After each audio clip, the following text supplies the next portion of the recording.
and kick us off here. It is 7:33. Good evening, folks. I'm Kathleen Warner, the Executive Director of Vermont Woodlands Association and the Vermont Tree Farm Program. I'm so glad to have you all join us tonight. I think this is our fourth session. So thank you very much. Our fifth session. Is that possible? With Commissioner Snyder, who is here tonight to read to us a few stories from his book, Woods Wise, and take your questions. I'm glad you're all here. This has been fun to do. It's a really nice conversation to have with Michael and with all you folks who are interested in our Vermont forests. And so, Michael, I'm going to turn it over to you and let you start the few words of introduction and then just start reading. Excellent. Well, thank you, Kathleen. Good evening, everybody. Really happy to be with you again. Appreciate you hosting, Kathleen, and to VWA for, kind of making this happen and supporting it. I really am. This is the fifth time. We continue through the book every month. I continue to just be tickled that we get to do this and that folks want to do it. I'm honored, really, to spend a little time with you tonight and reading some essays from the book, Woods Wise, An Exploration of Forests and Forestry, and then doing my best with any questions you may have, and having a little bit of a conversation about trees, forests, and forestry. For those who are new to this series, I will just quickly state that the book is a collection of essays I wrote over nearly 20 years, writing the Woods Wise column in Northern Woodlands magazine, essentially addressing a question in each issue, questions that came about largely from my time walking in the woods with Vermont landowners during my tenure as Chittenden County Forester. And so we collected those, of 85 or so of those, we collected 60 some and re-edited them and updated them and make sure they were still true, and compiled them into a collection here called Woods Wise, the book version. And again, I'll read a couple. I'll read one, we'll take questions, talk about it, and then read another. And as long as you're with me, we'll keep rolling with it. I do want to say I apologize in advance if my reading tonight is a little rough or rougher than normal. I do have a bit of a head cold and quite a bit of congestion, so just not a great mix for reading and talking, but I'm going to soldier on, do my best, and I hope it works out for you. With that, again, thanks for joining. I hope you enjoy it. I'm going to jump in here with chapter 12. Each one of these begins with a question, and then again, I attempt to address it, if not answer it outright. And this one here, the question is, do we have to choose between tapping maples for sugaring or growing them for timber? So this is a long-standing question. Put tap holes in trees, and then can you, the mill doesn't want it because it's damaged or it might have metal inside it. And it's often been thought of kind of an either or. People ask the question, so I thought I'd take a shot back then at giving the latest on it and helping people make a good decision for themselves on this question. Do we have to choose between tapping maples for sugaring or growing them for timber? Any tree is better off without having holes drilled into its stem. Depending on their size and placement, stem holes can cause all kinds of problems for trees, from interrupting the flow of water, nutrients, and carbohydrates to allowing the entry of decay and disease-causing microorganisms. Ultimately, none of these is good for the tree. Yet, from centuries of tapping sugar maple trees successfully, we know that these trees can be quite good at both closing tap holes and minimizing further damage from them. Healthy trees with well-developed branches, full of leaves growing on good sites, can be tapped for decades without causing any noticeable decline. Still, tap holes are wounds. Even in healthy trees, they cause damage to the wood immediately surrounding them inside the tree. Tap scars appear as tapered or canoe-shaped columns of stained wood extending several inches above and below the tap hole. Historically, sawmills and other buyers of raw logs have considered tap holes and the stained wood associated with them to be defects. They either pay less for logs with such defects or reject them outright. What's more, sawyers have always been wary of tapped maple because there's so much metal associated with tapping. Think about the spouts, nails, and hooks. And inadvertently, sawing into hidden metal objects is dangerous and expensive. Traditionally, the reaction to all of this among landowners, managers, and loggers has been to remove the bottom 4 to 6 feet of any tapped maple tree from being sold as timber. This way, any defective and potentially dangerous wood is left to rot on the forest floor or is split for firewood. Given this loss of potential value, landowners have been smart to question whether they want to manage for sap or sawlogs. Anytime prices paid to landowners for good sugar maple logs soar, some might think it pure folly to put holes in maple trees. But that ignores the allure of sugaring, which for many is hard to resist. The good news is that the marketplace and technology have changed enough that the answer is no longer as black and white as it once was. For starters, mills and other buyers of logs have become more accepting of tapped maple trees. There are many good reasons for this, particularly when the demand for raw logs is high. Mills have gotten better at sawing wood with defects, and many have incorporated new technology for detecting metal in logs. But perhaps even more encouraging is that wood from tapped maple trees is now more often seen as character marked rather than defective. This has made such wood not only more viable in the marketplace, but also perhaps even more valuable when it's used in specialty products like kitchenware, trim, or flooring. Does this mean you can ignore the question, sap or sawlogs, tap like crazy and still expect top dollar for any tapped saw timber you do sell someday? No. Trees with clear defect-free wood still bring the best prices, and tapping seriously jeopardizes that potential. What it does mean is that the answer may differ depending on whether you are asking it about a particular tree or your woodlot in general. If long-term economic return is important to you, then for any given maple tree in your woods, you should carefully consider whether to tap it for sap or grow it for high-value timber. Even though tapped ones are more sellable now than they used to be, but for your woods as a whole, it might be wise to choose both. Here's how. Find the very best individual maples with the highest potential and mark them as no-tap trees.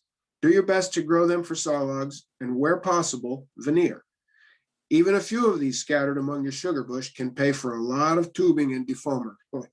You can still follow the allure of sugaring by tapping the less well-formed maples and managing them as sugar trees. Recognize that this is a decidedly non-traditional approach to timber and sugar bush management. Your sugar bush will likely be more densely stocked than has been traditionally recommended for sugar bushes. Conversely, you will likely have fewer saw timber trees per acre than you would if you were managing strictly for saw timber. But there's nothing wrong with that. Couple thoughts there on an age-old question, and your mileage may vary. Thanks, Michael. You know, I didn't mention earlier that you can use the chat to put questions, or if you wanted to unmute your microphone and ask a question, we'd be happy to have you do that. Just mute it when you're done with your question. It's interesting, Michael. I've watched this situation from the forest side and from the wood manufacturer side with that character wood that probably started about 20 years ago, and the first furniture makers that learned how to use that to make that part of the design and part of the allure had really, found something pretty amazing, and consumers were very much taken with that. Well, that's so true. Yeah, for a while, I think there was this idea that it might even be a premium product. Yeah. That tap hole maple. And I think it has been in some cases. I mean, those craftspeople have found a way to turn it into some beautiful design and make it workable. It's beautiful, and then it has the added bonus of a great story Right. that goes all the way back to the woods and the people in the woods. And it turns out that story has currency in the marketplace. People like that story. And I think we ought to take a lesson from that and realize, let's tell our story about the Vermont woods and the people in the woods to go along with the wood products, because, you know, facts and figures and good arguments, really, they're important, but they often don't change anybody's mind, but a good story will. It And, always does. and we have a good story here, and we ought to keep telling it. Mhm. I have a tap hole maple rocker upstairs in my living room made in Ludlow by Clear Lake Furniture. That wood came out of Danville. I mean, it's got the whole Beautiful. allure of Yeah. story. Absolutely. Yep. So Was there a question in the chat, Kathleen? there is, yes, I am going to read that question. Hold on a minute. I have to close that to open this. Yes. I've learned, who is this from? David. I've learned that some people tap red maples as well as sugar maples. Is it more valuable to promote red maples in your woodlot or sugar maples? It's true. I remember when I was a kid, people didn't really think that was a good idea or just didn't bother tapping soft maple, red maples, but it's commonly tapped. I don't know there to be real significant differences. My understanding in the sap quality, maybe I think the sugar maples tends to be a little sweeter. I think they found there's no real off flavor or color problem with red maple. So it's very common now for people to tap red maple. To the question of is it more valuable? Well, in sugaring, it seems to be pretty comparable, red and sugar maple. In saw timber and veneer and wood products, sugar maple is way out in front of red maple. So if that's part of your mix, it's managing for timber, even firewood, it's sugar maple's better, and it's going to bring a better price. That said, red maple, there have been times I remember marking a bunch of it and finding a little, Ethan Allen had a run of furniture with brown maple that was darker wood, and I sold a bunch of red maple that at a price I couldn't believe, because the market shifted and had a favorability, a run on red maple. So you never know, and who knows what the future brings. So, but in terms of timber, again, the value would be higher on sugar maple, generally speaking. I see we've got somebody from San Francisco here. That's pretty impressive.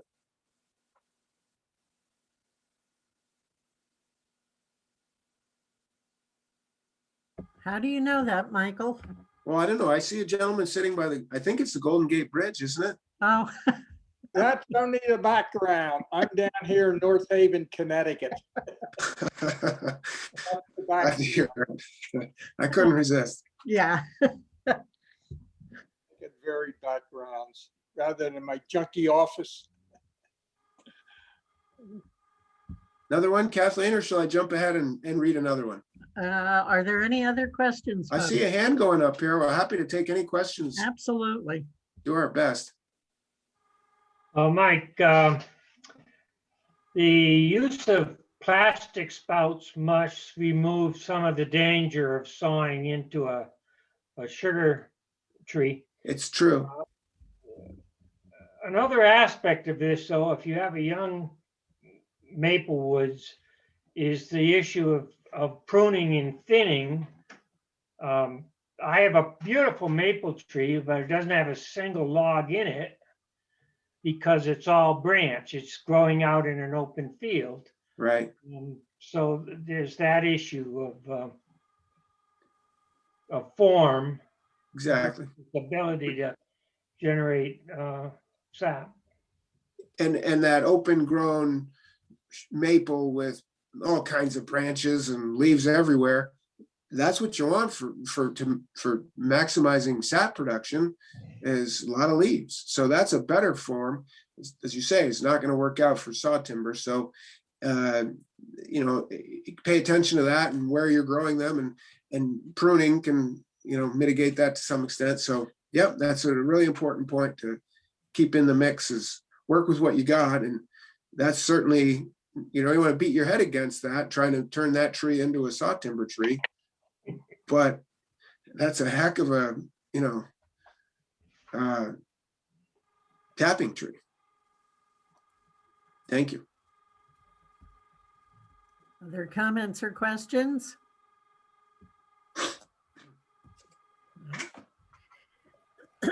Michael, I would say we should move on, and I would offer, if you find that it's getting really difficult to read. No, we're fine. Thank you. you're Yeah. good. Okay. Yep. I'm glad we could start with the maple. That just was the luck of the draw here as we roll. And I am kind of curious if people have a sense around.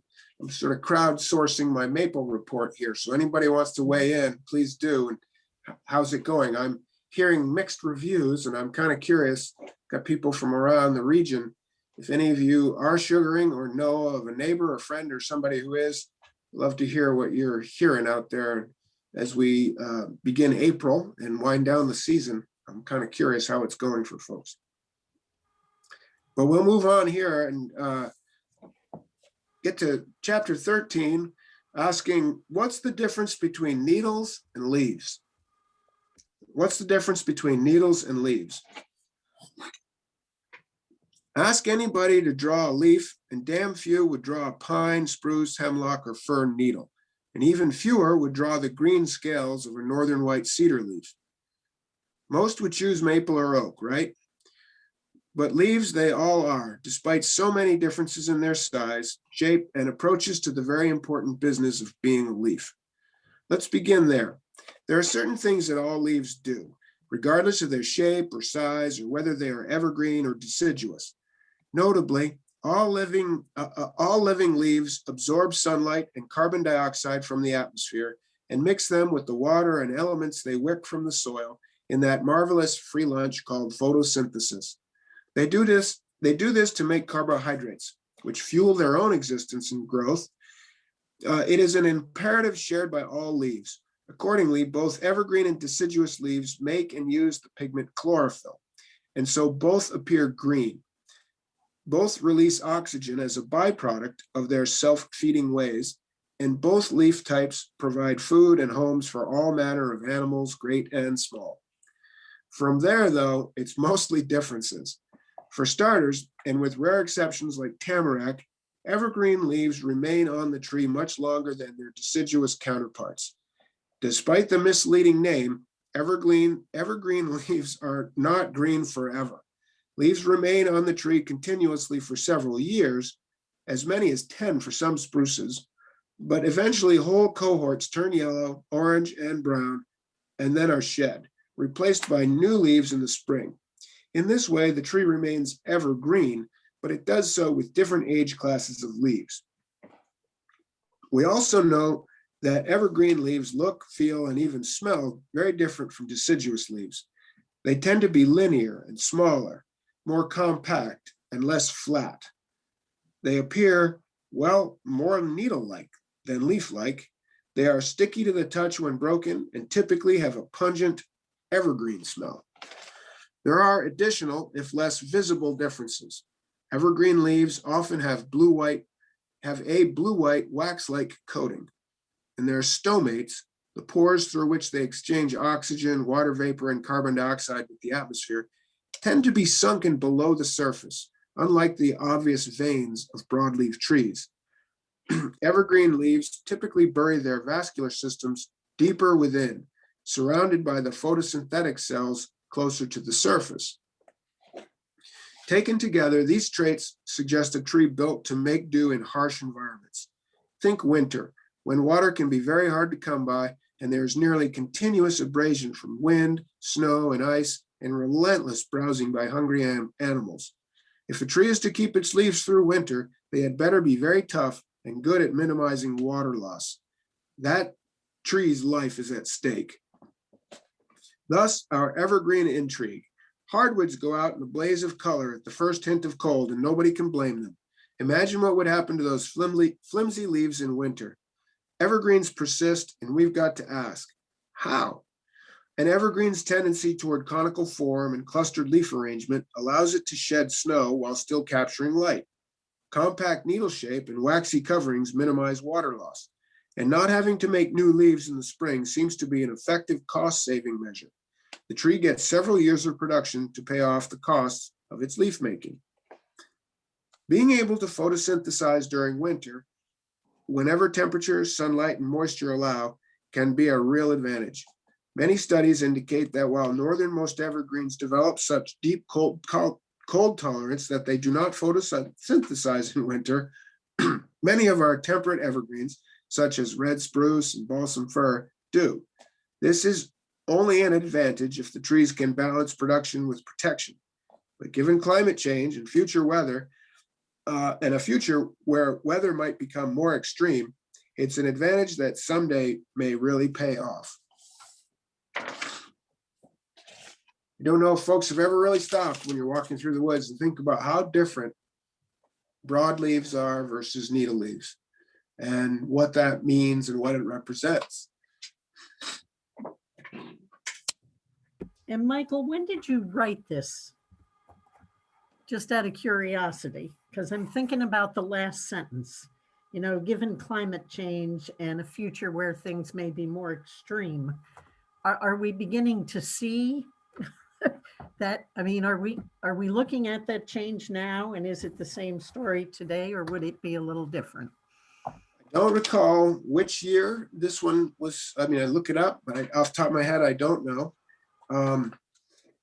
But I think it works still. And indeed, we are seeing the effects of climate change on forests in a variety of ways, including notably changes in the shoulder seasons, extending the growing season into the fall and it's beginning a little bit earlier in the spring, or having early spring and then having frost that comes later. A frost that's more normal after the trees have sort of responded and started to wake up. There's disruptions on either end, most notably, I think, in the phenology, the timing of life process in the woods. And we're seeing that. And so there's an example where, you know, this notion of the evergreen habit, the approach to dealing with being sedentary over centuries, you got hardwoods do it one way and the evergreens do it another way. It's just two different approaches. And you're seeing both of them are being affected.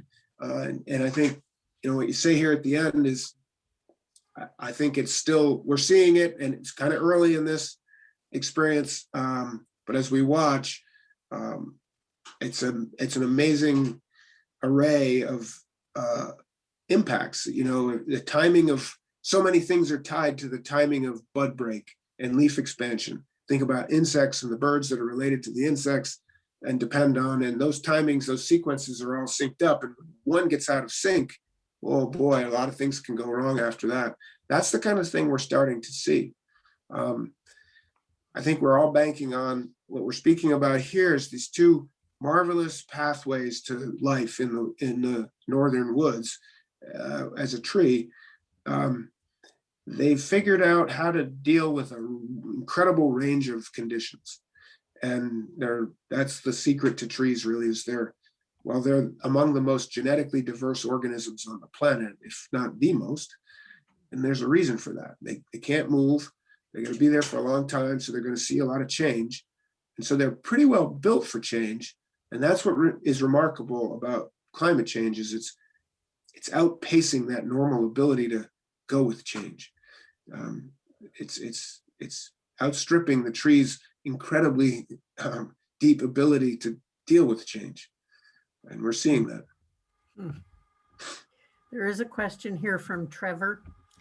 In the last paragraph, you discuss a non-traditional approach other than overstocking. This makes a lot of sense. Are there any other reasons? Well, I like options. It's just sort of this is my personal forestry philosophy creeping in here, I suppose, to the essay. And I'll just explain it by saying, you know, I like options, and I don't know, I like hedges against future,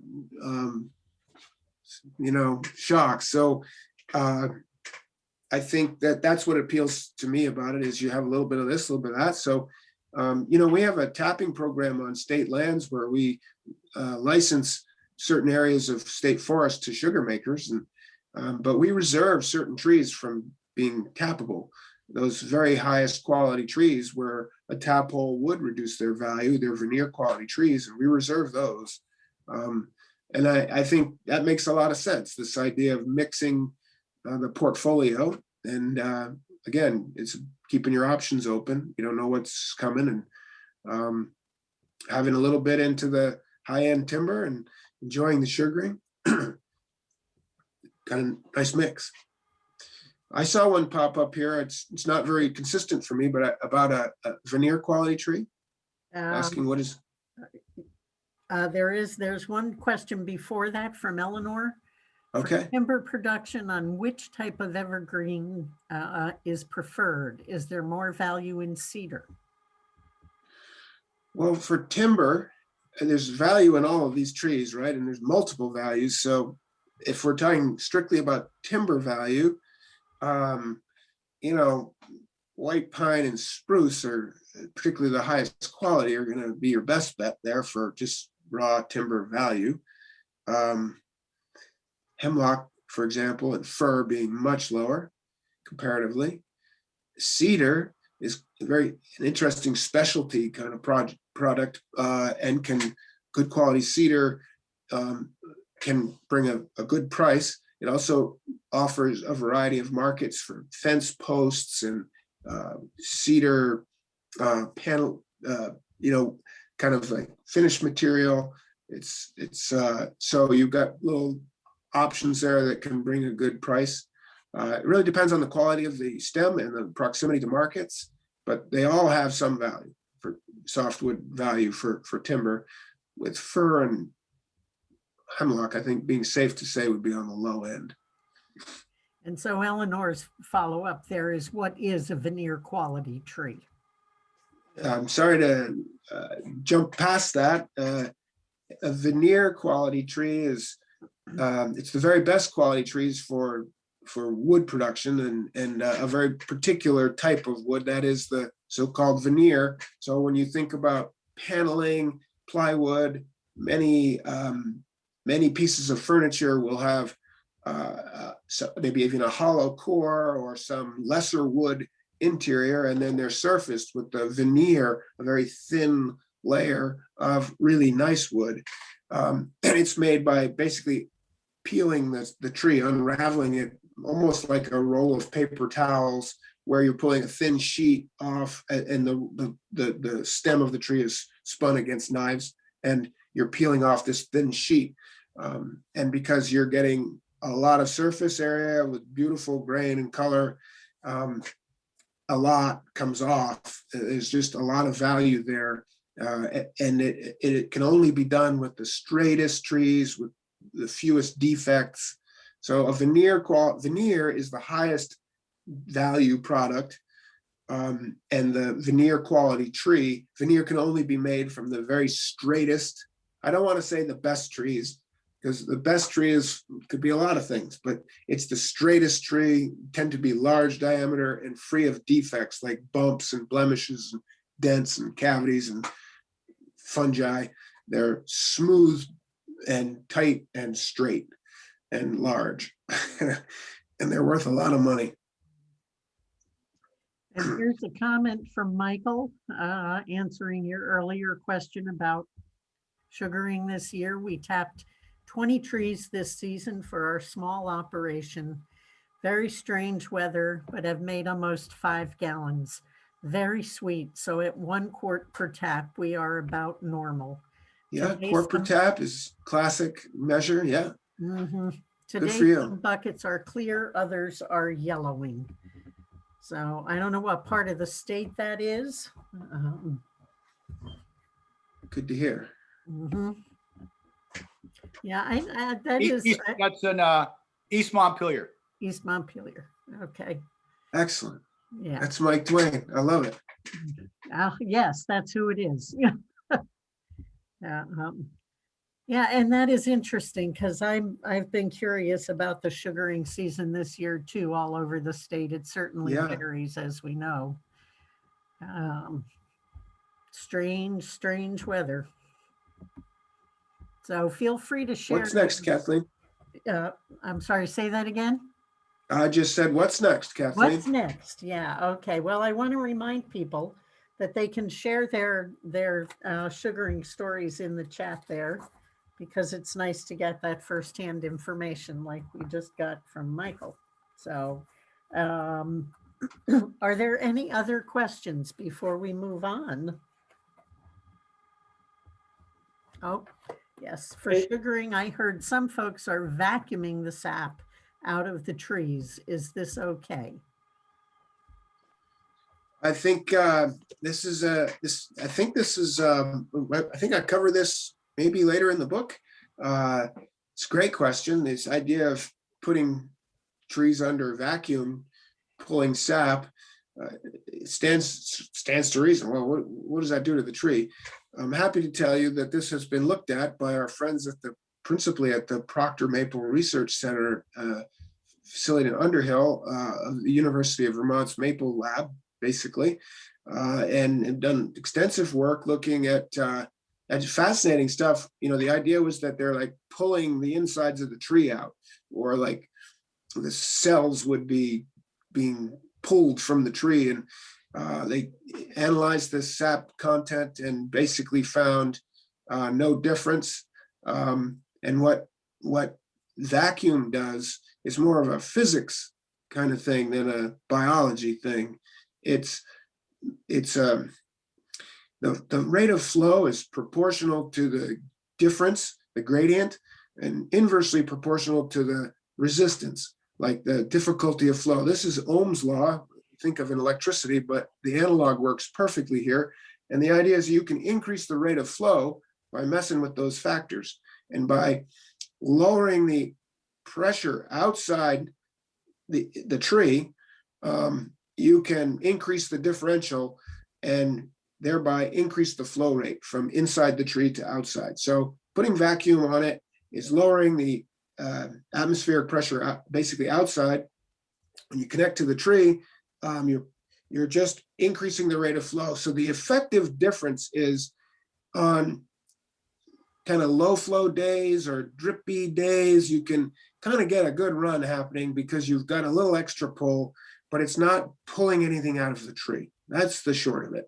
And this has been looked at extensively, and it's really an efficiency based on the physics of sap flow, and it makes a lot of sense, and it's really helpful to the sugar maker, and can make the difference between a so-so run and a pretty good run, and that's the big reason there. But it's really about the physics of sap flow, less than the physiology of tree sap and tree health. And so more on this sugaring oil versus wood. I know I've written about it, and I'm pretty sure it's in the book later. Yeah, Uh-huh. You have written about that too. I think so. Okay. What difference does it make if sap is clear or yellow? Betsy's asking about the earlier comment. Well, I think you want sap. Sap is the sap you want to boil and make sugar from is clear and cold, and we know that sap that's sat around for a while or been through a couple of temperature changes will get cloudy principally, and and if it's starting to get different colors, that's an indication that there's a bit of a science project going on. There's some stuff growing in there, and you may be able to overcome that with boiling. That's one of the great things about boiling. It's kind of, purifying everything.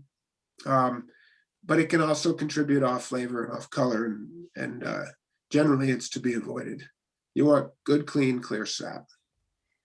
Thank you. So we're going to have George wait for the chapter on oil and wood and RO. Let's go to the next story, Mike. Okay.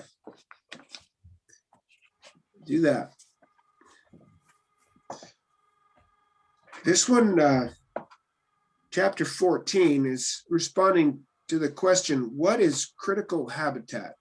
This is a phrase that's used a lot in kind of the permitting and legal context. It comes up, it's a thing, and it exists at the federal level, and it exists at the state level, and often it's used and sometimes interchangeably, and it's a phrase that's kicked around a lot, and there's a lot embedded within it. So we thought we'd take a crack at it. People have asked, what is critical habitat? I mean, you might start with, isn't all habitat critical? So what is critical habitat? In the phrase critical habitat, the first word is the difficult one. I'd imagine most people understand habitat to be the place where a given animal or plant lives or grows. It's when we start modifying habitat, either the noun or the actual places where things live, that definitions begin to vary. More and more, this phrase is showing up in important land use plans and permits, deeds and easements, policies, and in impassioned pleas during hearings and lectures. Haven't you heard or read about how this group is going to save that critical habitat and how that project is going to destroy this critical habitat? People read and hear that phrase differently, depending on who's saying it, to whom, and for what purpose. Sure, we all get the idea of habitat, and we even, I think, agree to a point about what critical habitat is. The phrase connotes an importance of outcome. It is tinged with risk and a sense of peril. It suggests a turning point in living conditions beyond which serious and permanent change visits a plant or animal species. Pretty simple. And that's the problem. It's so much easier to use the phrase than to define and agree on where that turning point in living conditions might be for any particular species. Indeed, although most folks tend to use the phrase as something of a catch-all term for natural places that need protection from some unnatural acts, there is tremendous variation in how the idea is applied. As a result, understanding the phrase in order to use it in practice in the real world, if, say, you're seeking a permit to alter that natural landscape, depends on where in the real world the habitat in question happens to be. Government bureaucracies vary in the very words they use to refer to these valued places, as well as in how they go about protecting them. For example, in Maine, they have essential and significant wildlife habitat. In Vermont, land use permitting law refers to necessary habitats, and wetlands rules cover important habitats. Federal law is different still. When a species is proposed for listing as endangered or threatened under the Federal Endangered Species Act, the U.S. Fish and Wildlife Service must consider whether conservation of that species depends on existing habitat. This federal law defines critical habitat as a specific geographic area that is essential for the conservation of a threatened or endangered species, and that may require special management and protection. What's more, if federal biologists find that a listed species' survival could be enhanced by protecting some potential habitat, they can designate that as critical habitat as well. But though they define and use the actual words, federal laws regarding critical habitat are so ensnarled in litigation that they often offer little on-the-ground help in locating such places. Rob Bryan, a Maine forester and wetlands ecologist who consults on conservation projects, offers an alternative solution. Quote, the term critical habitat has such a specific meaning in federal regulatory context that it might be best to stay away from it in other contexts, he says. I'd prefer to explain how this species is dependent on or is strongly associated with certain habitats, and then define the geographic region where this dependency or association occurs. It has to be both species specific and geography specific. You can't just say the Green Mountains in Vermont are critical habitat, says Brian. You have to define which parts of the range and for which species. Every individual organism needs habitat, but defining critical habitat is not just a matter of saying that some certain individuals of a species need this place. It's more about the species as a whole. Would the species survive without this habitat? The answer will likely be different for relatively common species than for rare species. Loss of a particular deer wintering area, for example, may result in a decrease in a particular population of white-tailed deer, but it is not likely to eliminate the species outright, unless it was the last functioning wintering area. Now that would be a critical habitat. Conversely, for a rare plant species, say with only small fragments of viable populations remaining, loss of even pieces of the habitat might be disastrous for that species. Even though those little fragments would be critical habitat. Pardon me. This all becomes further complicated as we consider where to draw the boundaries, how much is enough, and how to plan for naturally occurring successional changes in vegetation over time. The general idea that some habitats are critical is not debated by rational organisms. And reasonable people will accept that scientific understanding of organisms and habitats is evolving. That's not the problem.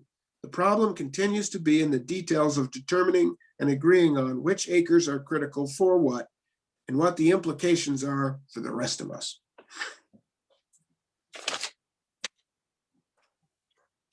I like to say, the book is filled with essays that attempt to address questions, not necessarily answer them. And that's probably the poster child for not actually answering the question, but addressing the question at least. So we have a comment and a question here from Nick. This goes back to the first chapter. The issue about tap-holed maple would seem to relate more to the old tap holes made by 7/16 holes rather than the micro taps. While tapping stumpage at $1 a tap or more, it would seem that over the long run, the value for sugaring would exceed that for timber. Perhaps the idea of cutting the larger maples for lumber at the outset, then managing the smaller, more thrifty maple for sap makes the most sense. What do you think? I think that makes good sense all the way through. I think the smaller spouts and tap holes are less of an injury, but they're still an injury. They don't have, it's not like they avoid damage. They allow more tappable area to remain, and that's really important. But they still, have an impact on the wood quality. But smaller, less of a hole, better all the way around. And that's good. And then, yes, many studies have looked at this sugar bush, based on rental rate or what do you, sap percentage and what are you getting, how many, basically the sap production and the syrup value year after year after year compared to every, how long, a couple thinnings and one harvest over, 75 years maybe. If you thought of it that way, I think many of these studies would show indeed probably better cash flow and overall higher return on sugaring, except when you've got just, especially under kind of current market for maple and rising prices, but except for when you have really bomber sugar maple of high quality at high volume. The lines can cross where the timber can exceed. So fair enough, all the way through. I think those are all good points. And again, kind of case by case, your site, it'll depend. And I think that back to like the mix of like keeping the biggest and the best for timber, if that's your thing, mixing in the sugaring. But if your only thing is maximizing annual return, it's particularly under the current market, all things considered, I don't have any doubt that sugaring would be the more profitable approach, just in terms of dollars and cents right now, all else equal. Thank you. Nick, did you want to follow up with a comment or question? I see you've got your hand there. You'll have to unmute.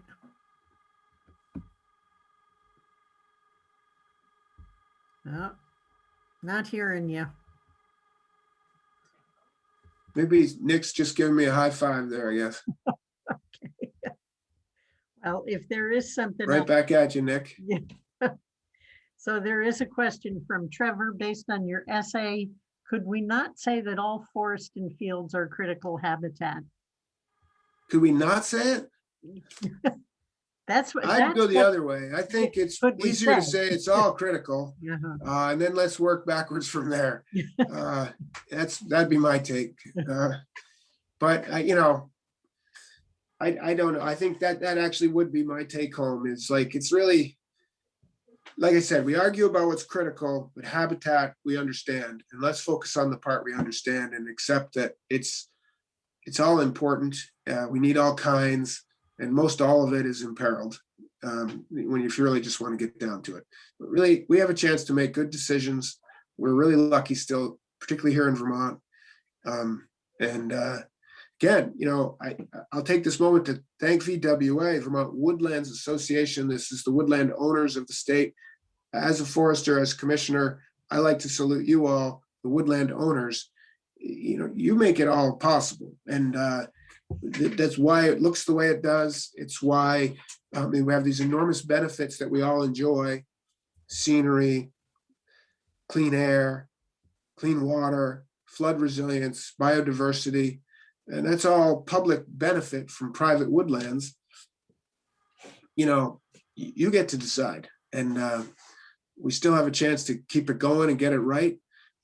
I think it's all critical. And we're depending on everybody to do their part across the state. Thank you. So from Eleanor, in terms of habitat, what is the difference between a snag tree and a den tree? Can a den tree be a snag tree or vice versa? And That's what great. What type of habitat do they provide?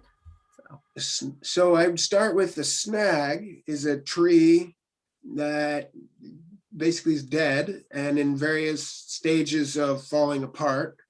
And so it's often a partial tree still standing there. That's kind of a classic snag.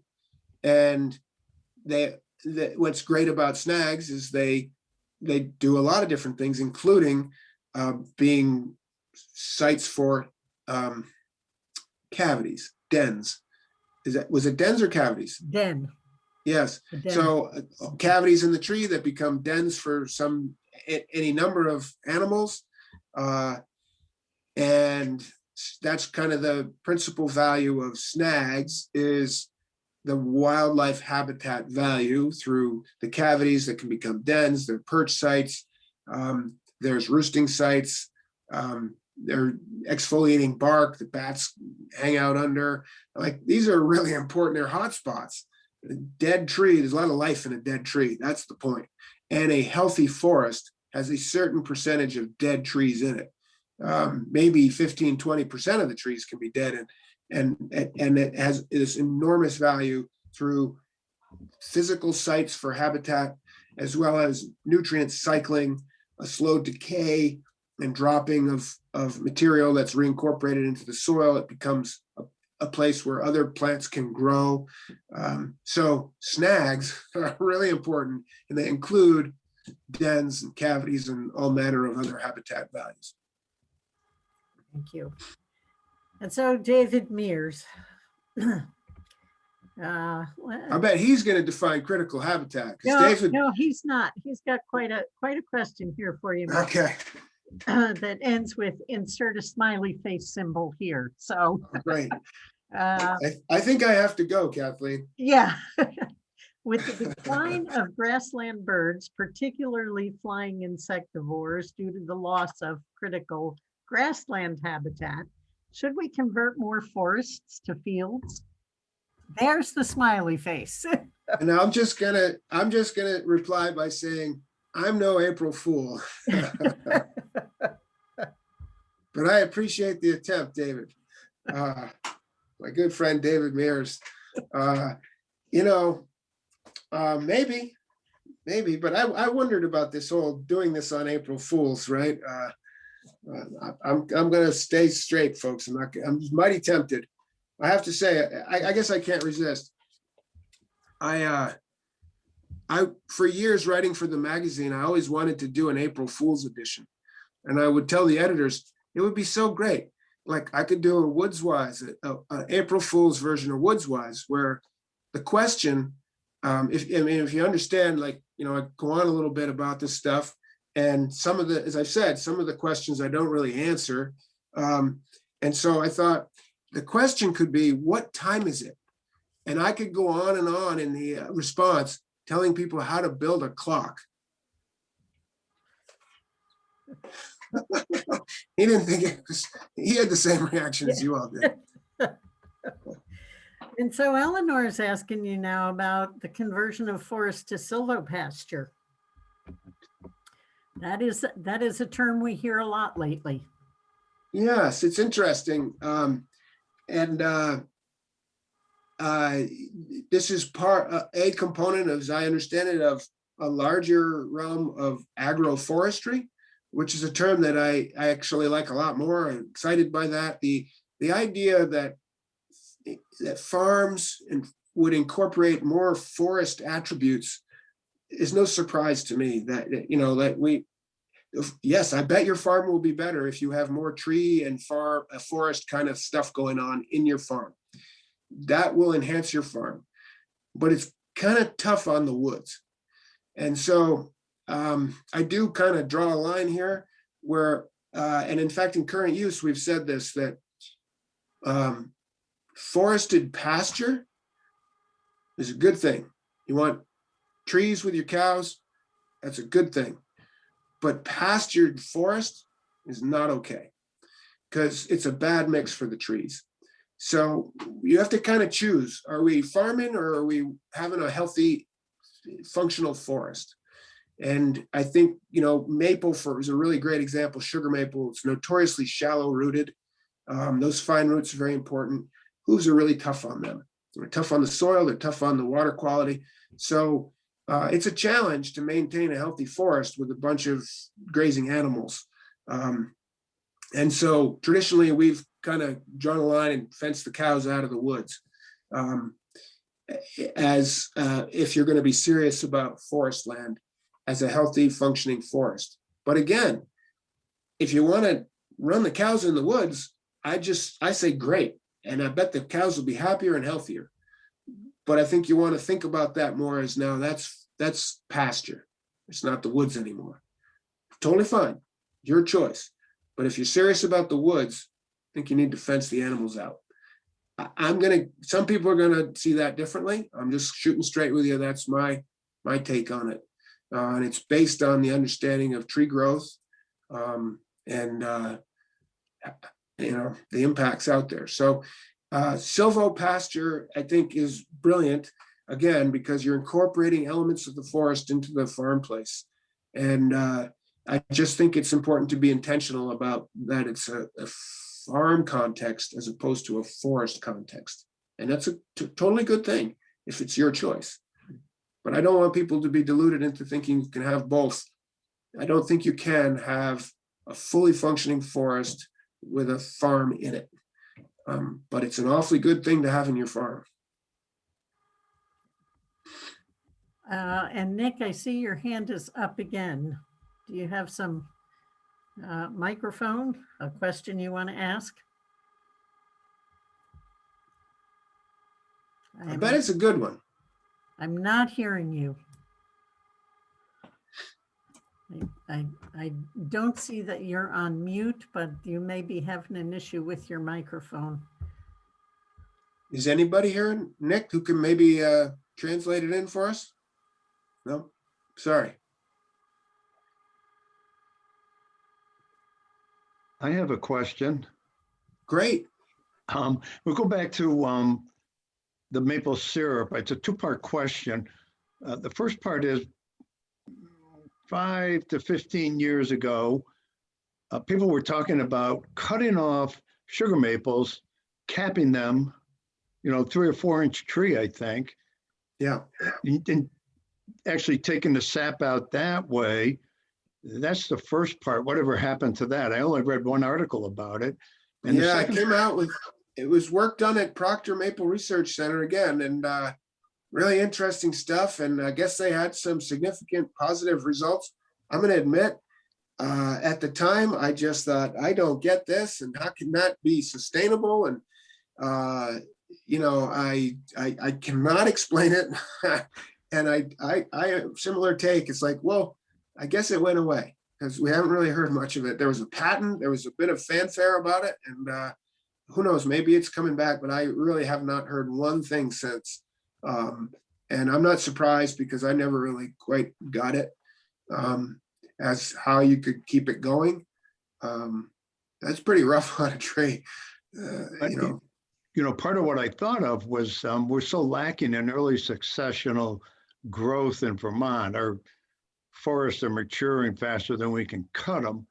And that might be a solution for accomplishing two things. But my other question is, here where I am, we're in the Connecticut River Valley. We're overpopulated with deer. So if we do a patch cut or a clear cut or whatever, it tends to come back in either white pine or both white pine and paper birch. And I once heard that where maple syrup's worth $50 a gallon, birch syrup is worth $125.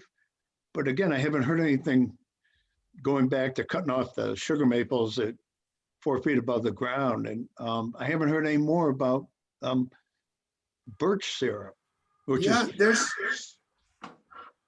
it's a thing. I think it's more of a thing in Alaska. And birch syrup is fine. I've had it. The whole flow mechanism is different than it flows under root pressure as opposed to stem pressure in maple. And so it doesn't act the same way with our, warm days, cold nights, and the whole physics of sap flow in maple. It's different, and it can run more in the fall, I think. But and I'm not quite sure of, I think it's otherwise very similar in terms of the process of boiling off the water and, concentrating the syrup. It's got a great flavor. And I think there's a small amount happening in Vermont and New England. So it's for real, but I can't really explain why it isn't bigger. I don't think it's not like the maple producers got together to kill it or something. I suspect it's more owing to the way white birch in particular grows in our state. And it's not all that extensive. And, it doesn't live all that long. It's 80 to 120 years, and they start to kind of give it up.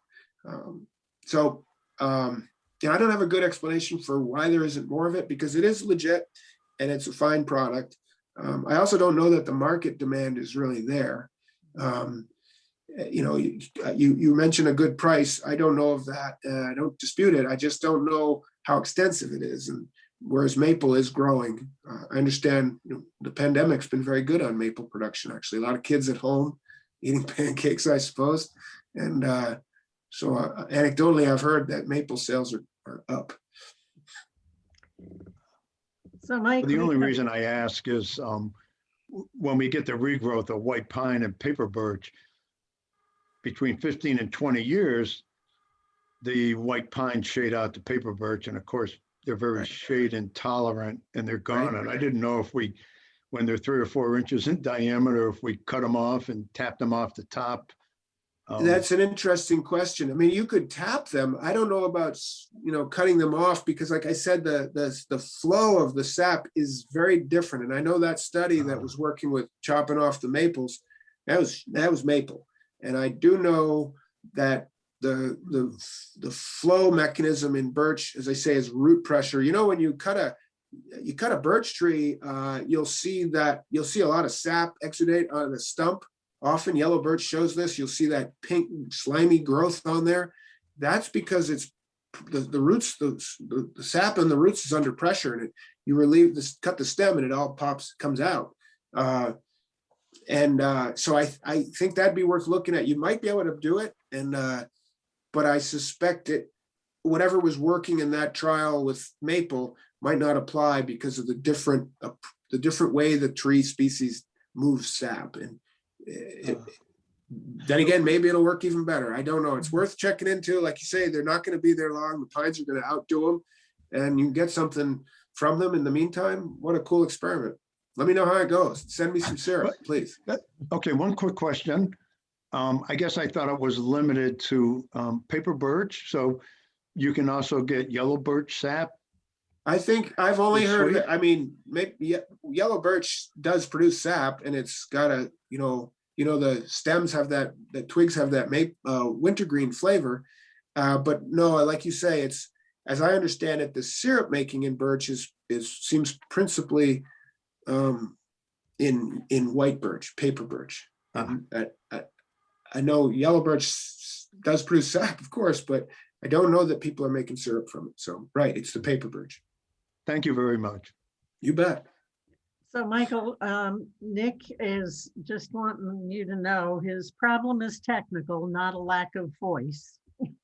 Well, that's good. We Yeah. wouldn't want him to lose his voice. No. So, and he had a comment about silvopasture, that the idea comes from the tropical initiatives to have an overculture of trees with crops beneath in the areas denuded in the former rainforest. Okay. So, and we are at 8:34. And I don't want to hold you up any longer. Well, I'm happy to kick around if folks have more questions or comments Yeah. or maple reports.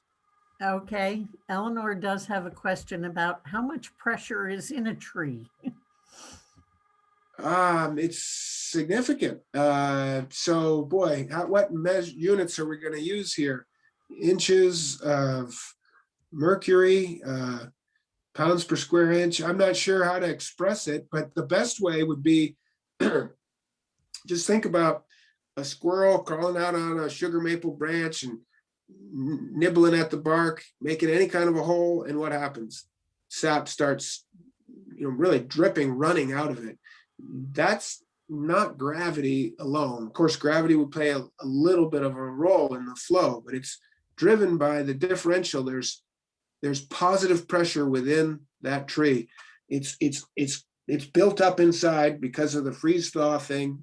I won't go into the details. It'll make your hair hurt, but suffice to say that it is under pressure, positive pressure inside. You put a hole, and relative to the ambient outdoor, pressure, it runs. And so I don't know I wish I'm struggling for a way to express in other terms. Like it's that much. It's like pulling this hard on a rubber band. I don't know what to tell you, but other than you put a hole in the tree and stuff comes squirting out, almost squirting, not quite. And because there's pressure built up inside the tree because of the gases dissolved in the sap and expanding from freezing to warming. And then you add to that the gravity of a column of sap inside the tree, and it put a hole down here, it's going to fall with gravity, and it's also under pressure. And that's why you get these great runs of sap coming out of the tree. Significant pressure built up within the tree. From Marielle. Thank you. What a great talk. We look forward to tomorrow's part 2. All right, starring David Mears, I hope. This is awesome. Thanks for being with us, even with your cold. It's much appreciated. April Fools, says Mariel.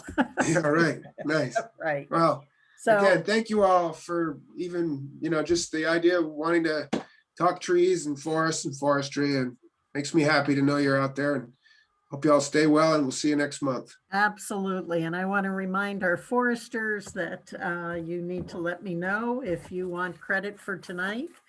I'm just going to quickly put my email in here. Just send me an email. Tell me you need a certificate.